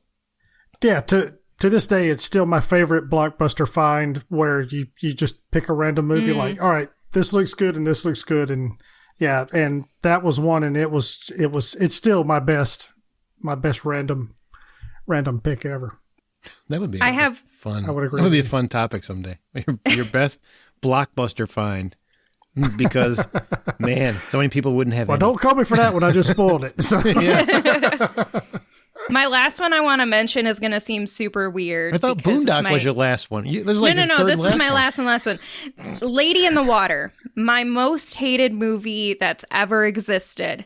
But I am grateful for it, because up to this point, and I was probably like, 13 years old, maybe, if this is super aging myself. And this was the first time that I can recall actually being affected by the movie itself, in terms of what it was producing for me. It wasn't about who I was with. It wasn't about, Nausea, is it just nausea, entertaining? vomiting. Yeah. Anger and frustration. And it was about the development of the script, the execution of the film, like the actual filmmaking process bothered me. So the And lack, that's the when I lack was of like- all those things. The lack of all of those things. Yeah. But that's when I knew, okay, I love movies for when they're good, and I have passion for this, because the passion of hatred that I had that came from that movie stuck with me all these years. Had? And yeah, well, I started. Yeah. But I'm still incredibly grateful, because that was the turning point for me. That's when I was like, man, I really, like, this is not just something that's been a part of my life. It's something that I'm actually passionate about myself. Good deal. Was that your last one? Yeah, it is my last. And finally, and my second finally, It's like a but my really 5-year-old. last one. It's like a 5-year-old, yeah. All right. So here is the top 10 from the listener poll we put out. Here's what the listeners picked as the 10 most influential movies for the movies that made them love movies. And I should point out, like, there were 70 or 80 total films. So, I mean, the fact that you got down to, or 6, whatever the number was, down to 10, I think is pretty cool. And not many of these were really surprising, except one, but I'll tell you. So number 10 is The Goonies. Mm-hmm. All right. Great pick. Yeah. Hey, you guys. Natalie Dormer in her first role. Superman. Oh, don't. You're so mean. You are mean. I think she's And I pretty. still don't, and I do too. And I still don't see that in her. And I don't know. I don't either. How your brain works to where you correlate the two, but I cannot. Even looking at it, because I've even looked at the image side by side. You transpose them one over the other.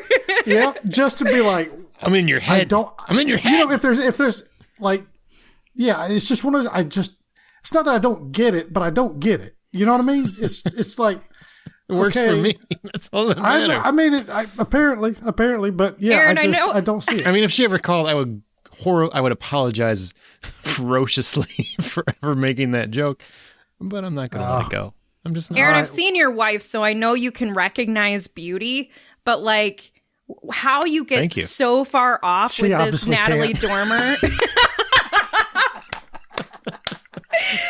Oh my God. Oh, what a dick. I deserve All that. right. After End of the podcast. that's what I We're get. done. That's what I get. There you go, Natalie. He got me back. All right, number 9. It's 1978's Superman. Oh, all right. Christopher Reeve. Yeah, Yeah, but I didn't expect that one to be on here. I didn't either. I really didn't expect number 8, Blade Runner. That one doesn't surprise me. It's a very nap-inducing influential movie for me, but Yes, it's same here. still that one know- and Dune. You put them on, and I'm guaranteed to be out quicker than watching golf. What's funny, I've had this discussion with people. When it comes to Blade Runner, with or without the narration, I sleep equally. So It's it's just what is not it? for me. It's like ASMR or whatever it is, AMSR or something Yeah. like that. It's like, all right, cool. You want me out? Put Yeah. that on. It's a cinematic CPAP. Right. I will. I will nap hard. Oh, that's funny. All right, moving on to number 7 is The Never-Ending Story. No laughs. Okay. I mean, no, okay. I can see that. A lot you of know, childhoods are centered Yeah, I've around got that's fond true. memories of it. I mean, and I've rewatched it recently, and Oh, I'm sorry. That dragon, Yeah, that luck yeah. dragon, tell me it doesn't scream pedophilia to you. I mean, isn't he like the creepiest? Like I always say, if you replace one letter on that luck dragon, it's a totally different movie. And it plays. I like children. What? Where the hell did that come from, you freak? And it just the rest of the movie, just think about it like that. It will ruin your childhood. I promise you.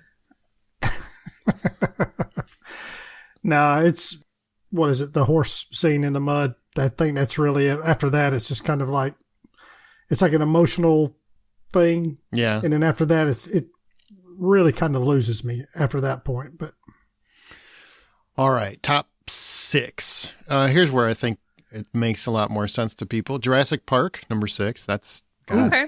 all right, yeah, man, the special effects, that's probably one of the best special effects films still to this day. and they still hold up. Still do. Yeah. Seamless, really.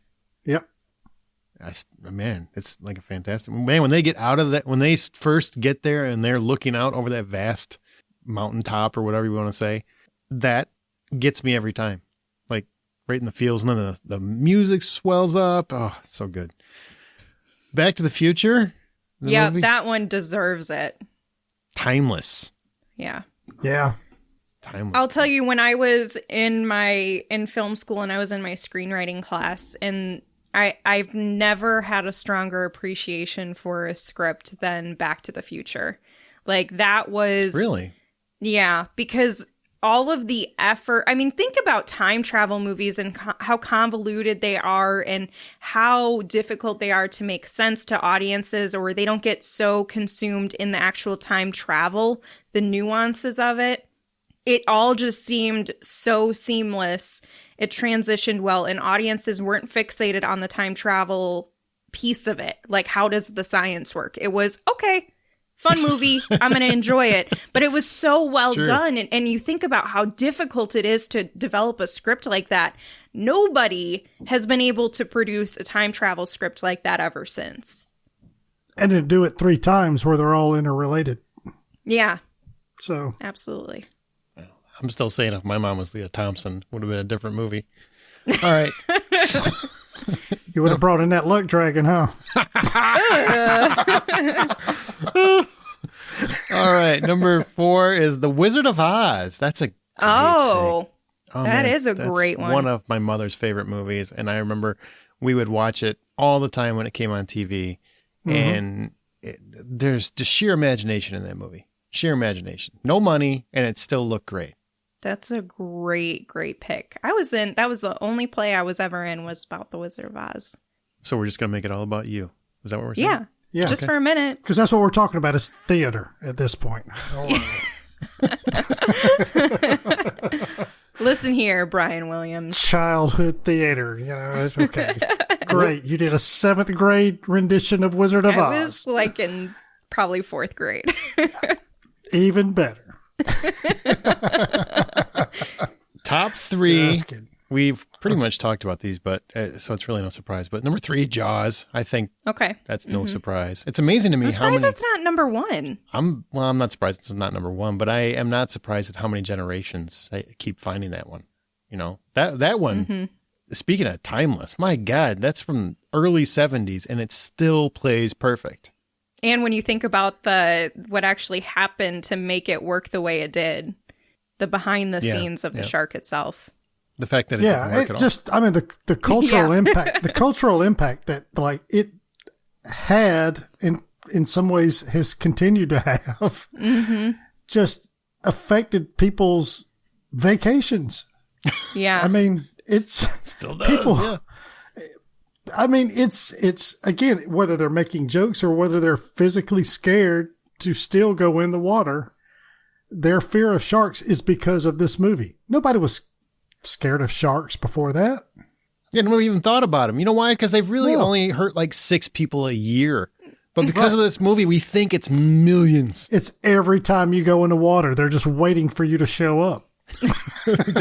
I can smell your feet. Oh, yum. Oh, look, it's June. People start, all right. We got to start working back towards Florida. That's how they do it. Guys, it's tourist season. We really got to head back. All right, Bruce, we got to head back to Florida. We're heading back to Amity. I see what you did there. Well connected.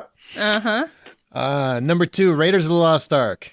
Okay. Yep, It's Also, a damn near perfect movie as well. it is. I retract my Jaws being number 1 because I just thought about what's going to be number 1, and that makes sense. Yeah, I think it fits. But Raiders of the Lost Ark, agreed, Brian. It's one of those few perfect movies. It just start to finish works flawlessly. And it still holds up. It does. Every bit. Temple of Doom's my favorite, but Raiders is a better movie. I'm always able to say that. Yeah, Temple is more. It's more Hollywood. Yeah, I think. and ridiculous. You know what I mean? It's like, oh, we got something good now. Let's fuck it up. Yep. And That's Hollywood for you. that's my ass. I love that movie. Not that they messed That it was up, great. but it's like now all of a sudden all the studio execs now they all want to put their stamp on it. Guys, I got some notes. Notes. Here we go. Let's Let's do put this. Shia in the next one. Why can't he pull a heart out of a guy and he's still alive? Why not? Why can't he? Well, because that doesn't make any sense. Yeah, no, but it Has does. anybody ever done it before? Have you seen somebody do it and the person just die instantly? No. Exactly. Why are these stones? Why are they're hot when they're together, but he's got them in the bag together for a long period of time and they don't light up until he's really, really ready to climb up a ladder and he needs them to light up. And like, hey, movies. How close do you have to get to the lava before you actually burst into flames? Very Or at least close. get, 2nd-degree burns, maybe? Apparently you can get right above the lava and not be burned. She's dropping down there so long. Like Willie is literally going down there for 47 minutes, I think. Yeah. The first guy was down there in 5 seconds. Yeah. She was. It's too funny. And by the way, Short Round saves everybody in that movie, and he gets no credit. He's the reason that gets Fair there enough. and knocks Indy out of it. He is the savior of that movie. He really deserved to come back in the sequels. The number 1 movie for movies that made us love movies is Star Wars. Like, really, I don't even know why I paused. Was there really a surprise with that? It feels fitting, though. I mean, that was one of those movies where, it was a huge, gigantic hit, and it changed films forever. I mean, how many movies have tried to emulate Star Wars and failed miserably? All of them. Anyone that's tried. Yeah, everyone that's tried has just not done it. It's a miracle of the time, for sure. No, it elevated the genre for one thing.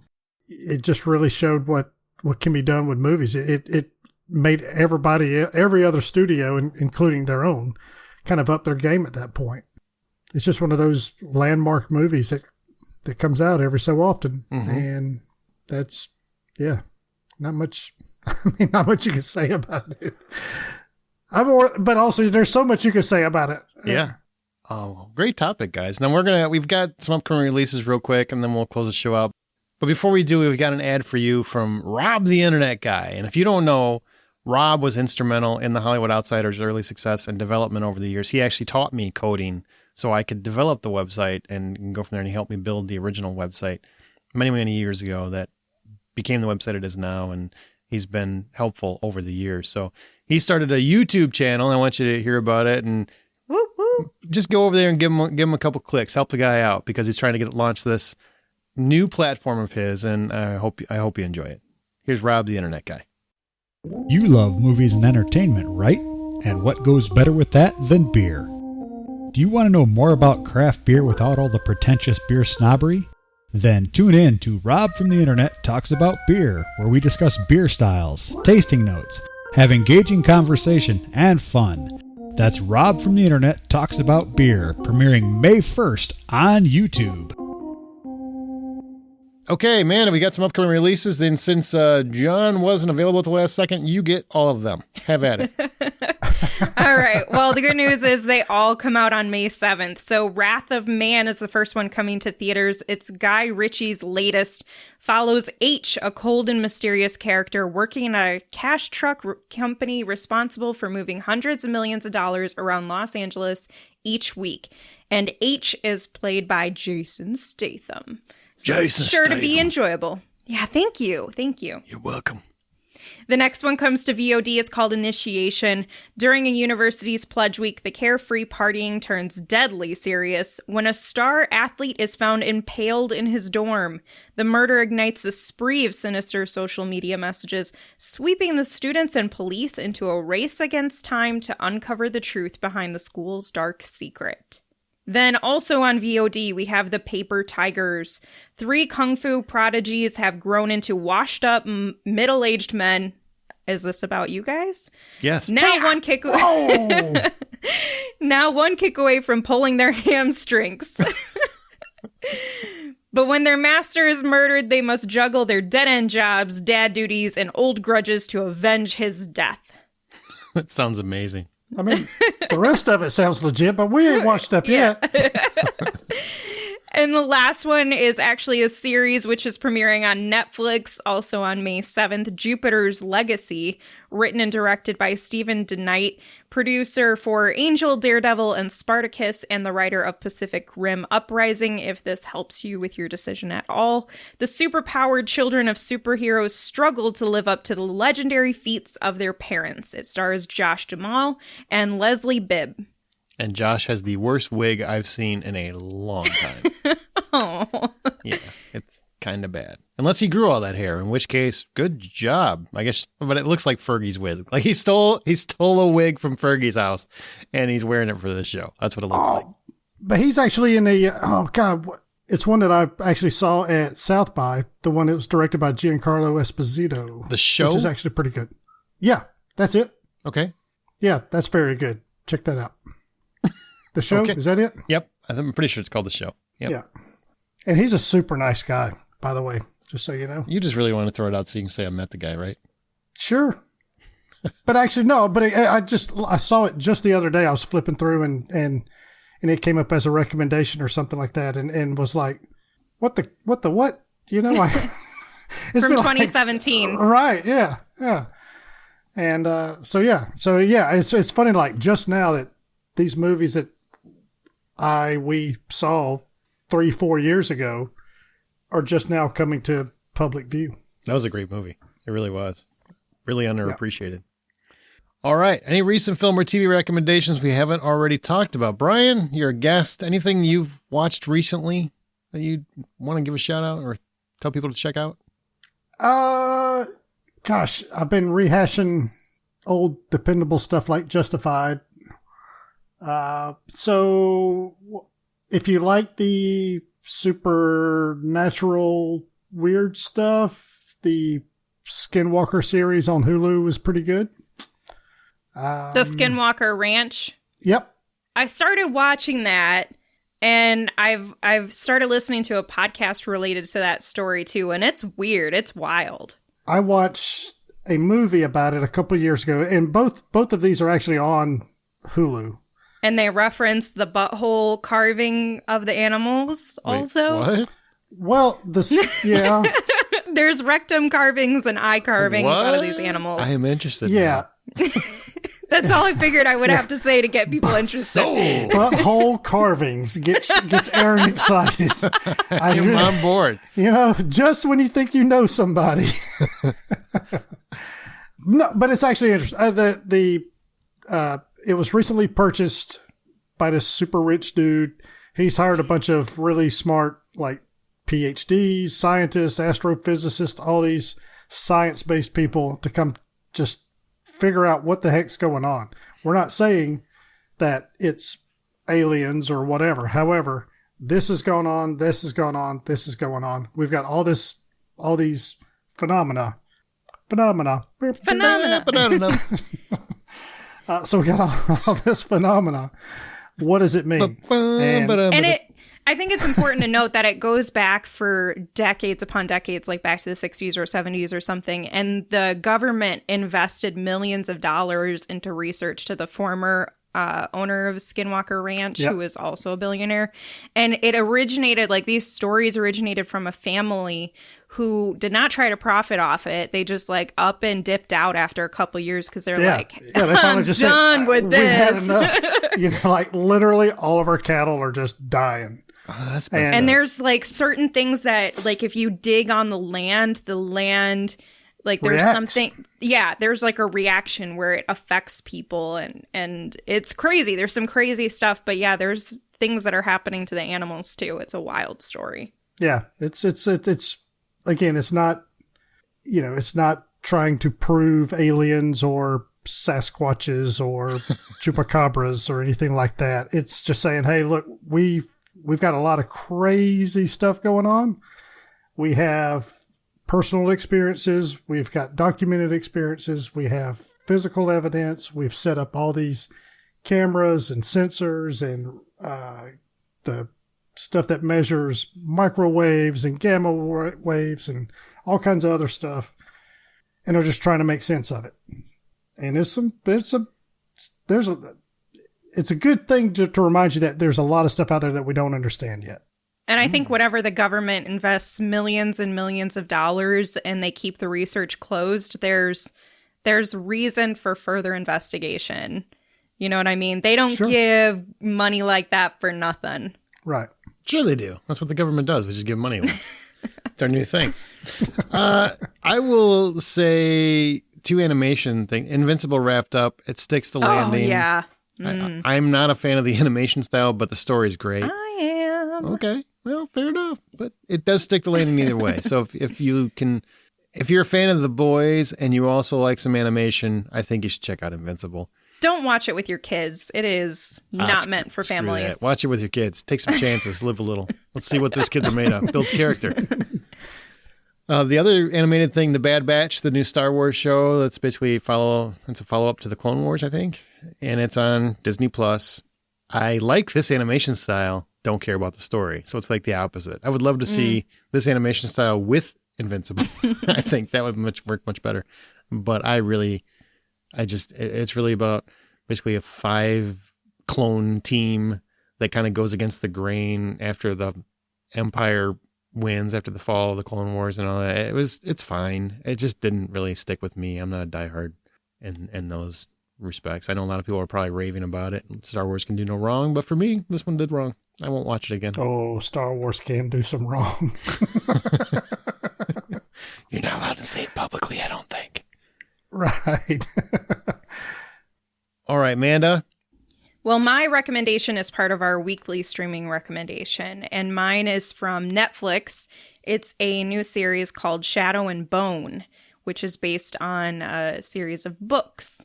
And it's dark forces conspire against orphan map maker Alina Starkov when she unleashes an extraordinary power that could change the fate of her war-torn world. It's created by Eric Heiserer, starring Jessie May Lee, Archie Renault, and Ben Barnes. It's incredibly casted. The story is wonderful. The production is outstanding. I truly like. If you were to think about the HBO shows, typically the first thing that stands out is the incredible production quality of those shows that go to HBO. This is Netflix's, I think, best production quality series they've put together. It is just tremendously beautiful. And the story is really unique and interesting. It actually inspired me after I binged the whole first season to get the books. And so I started reading the first book, and it's just really fascinating in terms of the fantasy, and the world building is really great. It's its own thing. I know some people are saying it's the next Game of Thrones. I think it's a little bit different. I wouldn't go into it with those same expectations because the story is and the worlds are just so different. But it is something that you can get completely invested into the characters and what's going to happen. Jessie Millet is great. She's fantastic.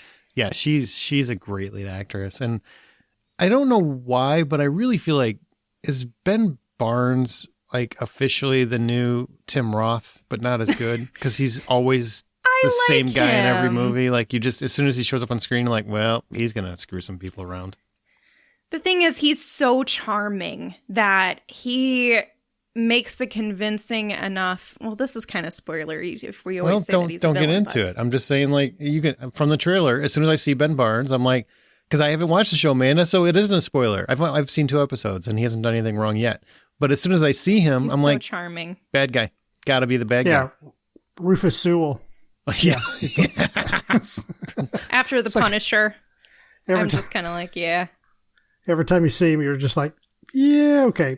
We know you're the nice guy now, but in about 3 or 4 episodes, we're going to realize that you're the baddie. Yep. Maybe they'll prove us wrong. I don't know. I haven't watched it, so I don't know what. He's so damn charming in this show, though. He's a charming dude. He does what he does. Yeah. You know, I kind of like what happened to him in Westworld and what happened to him in Punisher. So maybe I like what happens to him here.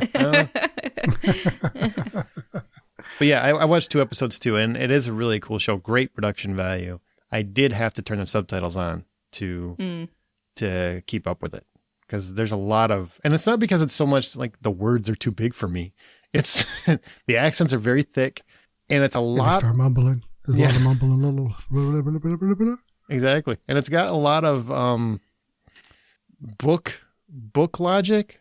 You know, book words. It's got a lot of words that only work from the book, and stuff that I don't know these concepts. So it's all new to me, and it takes a while. Like was it the Gracia or Grusha? What's it called? The Grisha. The Grisha. That's like a big factor of it, and it comes up a lot. And I'm like, what the hell is that? So it's really a very world building show. There's a lot of world building. It's very much like Game of Thrones. I had to do the same thing with Game of Thrones the first season. Yeah. Yeah, agreed. It's just I haven't watched Shadow and Bone yet. I've heard a lot of talk about it lately. I've got it added. I just haven't gotten to it yet. But yeah, thanks for the heads up on the subtitles, because that's kind of the same thing when you're watching something new and it's you're creating a world and it's got its own terminology and language. Yeah, right. And you're throwing people probably speaking in some kind of a foreign accent, and so many movies these days they're like mumbling. So it's just, you mix all that together, you're like, I don't know what the F's going on. So, you know what's really cool about the book is whenever they introduce something that is not of the English language, so it's directly created from this world, it's italicized. So I can always tell, oh, this is something where if I Google this word, I'm not going to find the answer to what it means. It's not me being dumb. It's just they've created this, but they give enough context in the book where you can understand it. And I think eventually you start to understand it in the show, but I always watch stuff with subtitles now, so I'm used to it. But I would agree, I would not be able to watch it without the subtitles, because you just get so lost trying to spend time figuring that out when there's so much story happening. That's why I gave up on The Handmaid's Tale. I'm just like, y'all freaking mumbling too much. They do mumble a lot. Y'all aren't using words I don't understand or don't know about. You're just, everybody's whispering. That's so dark, man. Jesus. Like that. There's finally light at the end of season 3. I'll take your word for it. I'm not. It takes a while. Congratulations. On that Enjoy train. that light. I was watching that show and I'm like halfway through the first season, like, well, I mean, You might as well just turn all the lights out in the house because this is the most dark show I've seen in a long time. Like, there's just no It's promise. in it. very, yeah. Yeah. It takes a toll on you. No, the season not on me. 4 release. No toll at all.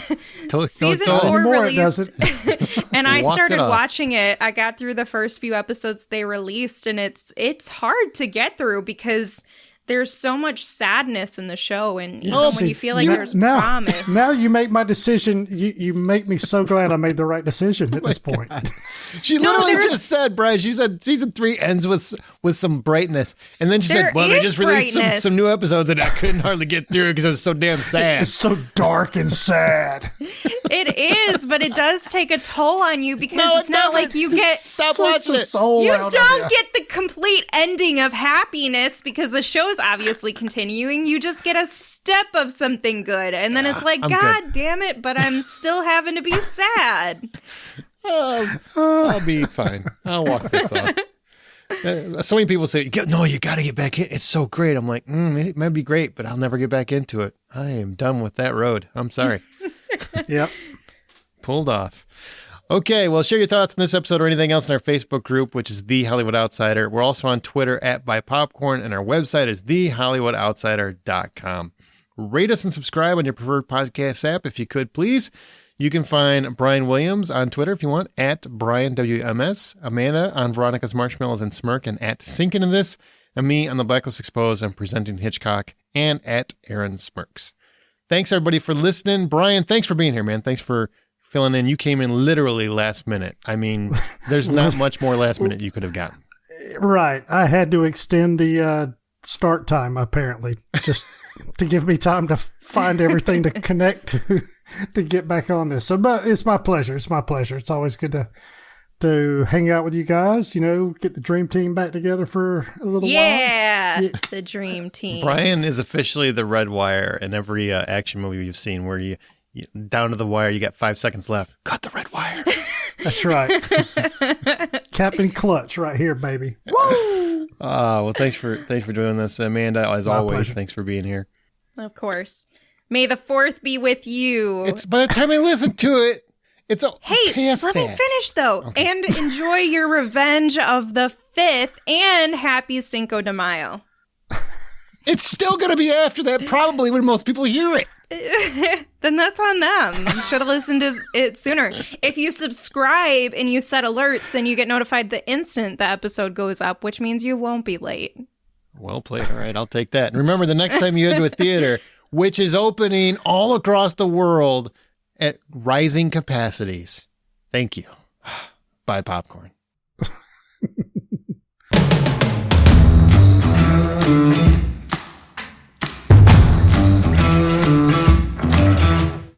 All right, let's get to our From the Outside In topic.